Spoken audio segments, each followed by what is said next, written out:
এক ছিল ছোট্ট এক গ্রাম। সেখানে রহিম নামে এক দরিদ্র কৃষক বাস করত। রহিম প্রতিদিন সকালে উঠে মাঠে কাজ করতে যেত। হাতে ছিল একখানা ভাঙা কোদাল, কিন্তু তার মনে কোনো লোভ ছিল না। একদিন রহিম মাঠে কাজ করছিল। হঠাৎ মাটির ভেতর দেখল সোনার কলস। কলসটা ঝকমক করছে।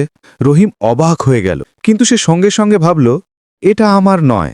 আমি গরিব ঠিকই, তবে অন্যের জিনিস নিজের করলে অনেক বড় পাপ হবে। সে কলসটি নিয়ে গ্রামের মোড়লের বাড়ির দিকে রওনা দিল। গ্রামের মোড়ল ছিল ধনী, কিন্তু একটু লোভী স্বভাবের। রহিম যখন কলসটি মোড়লের হাতে দিল, মোড়ল প্রথমে মিষ্টি হেসে বলল, বাহ রহিম, তুমি তো খুব সৎ মানুষ। তোমার মতো মানুষ হয় না। কলসটা আমাকে দাও, আমি যত্ন করে রাখব। এতে তোমার অনেক ভালো হবে। কিন্তু কিছুক্ষণ পর মোড়ল মনে মনে ভাবল, এ কলসটা আমি রাখব, রহিমকে কিছুই দেব না। রহিম চুপচাপ দাঁড়িয়ে রইল। তখন হঠাৎ গ্রামের কয়েকজন লোক এসে ঘটনাটা দেখে ফেলল। একজন বলল, মোড়ল মশায়, রহিম সৎভাবে তোমার কাছে কলসটি দিয়েছে। এটা তোমার না, এটা রহিমের।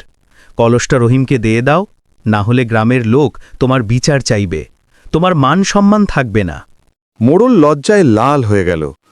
অবশেষে সে কলসটি রহিমের হাতে ফিরিয়ে দিল এবং বলল, তুমি দরিদ্র হলেও তোমার মন অনেক বড়, কলসটি তোমারই হোক। রহিম আনন্দে বাড়ির দিকে রওনা দিল। সেই দিন থেকে গ্রামের সবাই বুঝল, সততা আর সত্যি পথেই আসল বরকত থাকে, লোভে নয়।